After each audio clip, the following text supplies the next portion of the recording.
नमस्कार दोस्तों, उत्तर प्रदेश पेपर की 25 फटाफट बड़ी खबरों में आपका स्वागत है। कमेंट बॉक्स में अपने ज़िले का नाम ज़रूर बताइएगा मित्रों, ताकि अगली वीडियो में आपके ज़िले से संबंधित प्रमुख खबर को शामिल कर सकूं।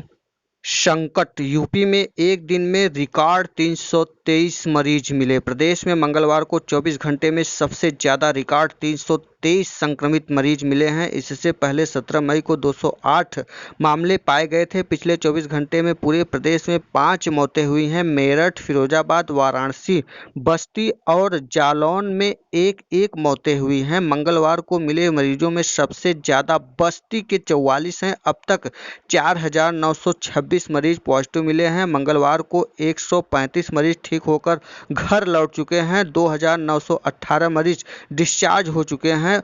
24 घंटे के बस्ती में 44, नोएडा में 31, अलीगढ़ में 21, बुलंदशहर व फतेहपुर में 14, रामपुर में 13, कौशाम्बी, देवरिया व आगरा में 11, लखनऊ, मुरादाबाद, वाराणसी और बहराइच में 11 मरीज मिले हैं।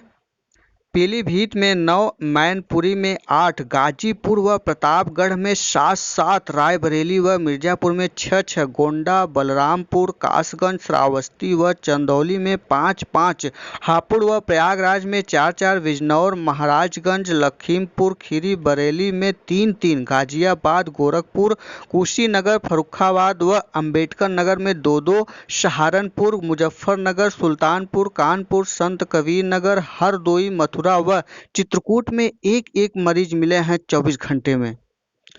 देश में कोरोना के रोगियों की संख्या 1 लाख के आंकड़े को पार कर चुकी है। बीते 24 घंटे के दौरान 4,970 नए मामले आए हैं तथा 134 लोगों की मौत हो गई है। इसी बीच केंद्र सरकार ने कहा है कि देश में कोरोना के रोगियों के 100 से 1 लाख होने में 64 दिन लगे, जबकि दूसरे देशों में बहुत कम दिनों में संख्या दुगनी हो गई थी। केंद्रीय स्वास्थ्य मंत्रालय द्वारा मंगलवार को जारी आंकड़ों के अनुसार देश में कोरोना रोगियों की संख्या 1,01,139 हो गई है। 24 घंटे के दौरान 134 लोगों की मौत हो गई है। साथ ही मृतकों का आंकड़ा 3,163 तक पहुंच गया है। इसी बीच देश में स्वस्थ होने वाले कोरोना रोगियों की संख्या भी लगातार बढ़ रही है। अब तक 39,174 लोग स्वस्थ हो चुके हैं। इनमें 2,350 लोग पिछले 24 घंटे के दौरान ठीक हुए हैं। स्वस्थ होने वाले रोगियों का प्रतिशत 37% के करीब आ गया है। इस समय 58,802 रोगियों का देश के विभिन्न अस्पताल में इलाज चल रहा है। सैलून कल से खुलेंगे, ऑटो और टेम्पो नहीं चलेंगे। आज बाजार भी संक्रमित होंगे। कंटेनमेंट जोन में गतिविधियों पर रोक जारी, लेकिन जरूरी सामानों की होगी डिलीवरी। रेस्टोरेंट से सिर्फ होम डिलीवरी होगी। खेल परिषद और स्टेडियम खुलेंगे। प्रिंटिंग प्रेस और लॉन्ड्री खुलेंगे। 21 मई से नो मॉक्स नो फ्लू होगा। मिठाई और बेकरी की दुकानें खुलेंगी। थोक और फुटकर बाजार भी खुलेगा। सैलून पार्सल में सिर्फ हेयर कटिंग ही होगा। आज से खुलेंगे 24 वस्तुओं की दुकानें। प्रतिदिन खुलने वाली दुकानें हार्डवेयर, पेंट, सैनिटरीवेयर, लोहा, सरिया, इलेक्ट्रॉनिकल्स व इलेक्ट्रॉनिक, ऑटोमोबाइल, ऑटो पार्ट व टायर ट्यूब, मिठाई की दुकानें, फल सब्जी, दूध, मेडिकल स्टोर, किराना स्टोर, ऑटो गैरेज, ड्रीवर, चश्मा, book stationery, furniture, flight, mike व ज्वेलरी व कॉस्मेटिक दुकानें खुलेंगी प्रतिदिन। वहीं सोमवार, बुधवार, शुक्रवार को खुलने वाली दुकानें मोबाइल, बर्तन, printing press, high cleaners, sport gift item. मंगलवार, गुरुवार, शनिवार को खुलने वाली दुकानें computer, ID, readymade garment, sari, ये सेवाएं नहीं होंगी चालू। सैलून, ब्यूटी पार्लर, जूते, चप्पल की दुकानें, tailoring shop, photo state, cinema घर, मॉल, जिम, तरणताल, मनोरंजन पार्क, थिएटर, बार, संभागार, ये सब नहीं खुलेंगे। 11 घंटे खुलेंगी ये दुकानें। प्रशासन के बुधवार को खुलने वाली व्यावसायिक प्रतिष्ठानों का समय तय कर दिया है। सभी व्यावसायिक प्रतिष्ठान सुबह 7 बजे से शाम 6 बजे तक खुलेंगे। मिठाई पान घर लाइए, तौलिया लेकर सैलून जाइए। 21 मई तक नहीं खुलेंगे अब तक की बड़ी मंडियां। मिठाई की दुकानों में बैठने की इजाज़त नहीं। बिना मास्क लगाए पहुंचे तो नहीं मिलेगा सामान। ऑटो पर एसी ट्रैफिक 10 दिन में लगेंगे निर्णय। 4 पहियों में 2 लोग और 2 बच्चे इजाज़त है जाने के लिए। घर के अंदर कुटीर व लघु उद्योग संचालित होंगे। स्कूल कॉलेज बंद रहेंगे। ऑनलाइन शिक्षा जारी रहेगी। हर्ड इवेंट फार्मूले पर थानाध्यक्ष लेंगे निर्णय। बारात घर में होगी, शादी लेने के लिए इजाज़त लेना पड़ेगा। आयोग सेतु जरूरी है आपको मोबाइल में रखना। ठेला पटरी वाले घूम कर बेच सकेंगे सामान। सैलून पार्लर खुलेंगे लेकिन सुरक्षा के साथ। कंटेनमेंट जोन के बाहर सभी औद्योगिक इकाइयाँ। संकट, प्रयागराज में 4 और कोरोना संक्रमित। जिले में कोरोना संक्रमित लोगों की संख्या हर दिन बढ़ती जा रही है। सैदाबाद में संक्रमित प्रधानपति के बेटे समेत 4 लोग मंगलवार को संक्रमित पाए गए हैं। इनमें 3 लोग हडिया के दूलापुर गांव के एक परिवार के हैं। अब जिले में कुल संख्या 46 हो गई है। अम्फान तूफान का असर शुरू। महाचक्रवात अम्फान पश्चिम बंगाल और उड़ीसा के तटों की ओर बढ़ने के साथ ही तेज रफ्तार हवाएं चलने लगी। बंगाल और उड़ीसा के कई क्षेत्रों में भारी बारिश हुई। दोनों राज्य हाई अलर्ट पर हैं। लखनऊ में शर्तों के साथ कल से खुलेंगे बाजार। मॉल सिनेमा घर बंद रहेंगे।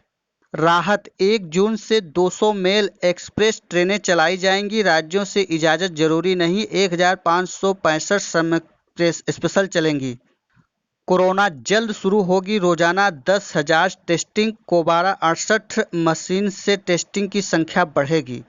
श्रमिकों की बस पर रस्साकसी, लल्लू गिरफ्तार। प्रवासी मजदूरों की मदद करने के मुद्दे पर हाई वोल्टेज ड्रामा। बसों की गलत जानकारी देने पर कांग्रेस नेताओं के खिलाफ मुकदमा। सूची में कई वाहनों के नंबर फर्जी। आरटीओ।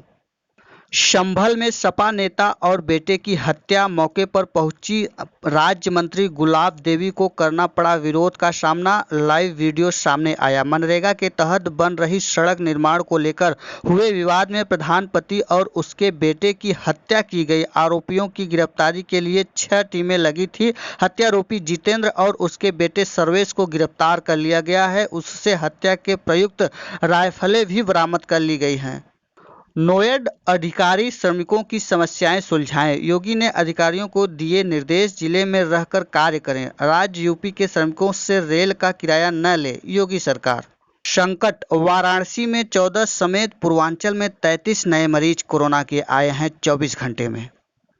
स्पेशल राजधानी ट्रेन की सीटें 41 सेकंड में ही फुल हो गई। सभी प्रवासियों को यह पता लगाने की कहा गया है कि टिकटों के पीछे कोई गैंग तो नहीं काम कर रहा है जो 4 दिन में स्थिति साफ हो जाएगी। आरपीएफ पोस्ट के सभी प्रभारियों को 2 दिन में रिपोर्ट मांगी गई है।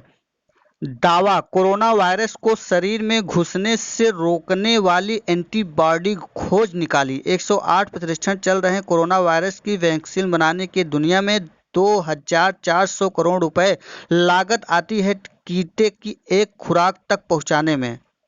WHO साबित करे चीन से प्रभावित नहीं। ट्रम्प, अमेरिकी राष्ट्रपति डोनाल्ड ट्रम्प ने विश्व स्वास्थ्य संगठन WHO को आगाह किया है कि वह अगले 30 दिन में यह साबित करे कि वह चीन से प्रभावित नहीं है।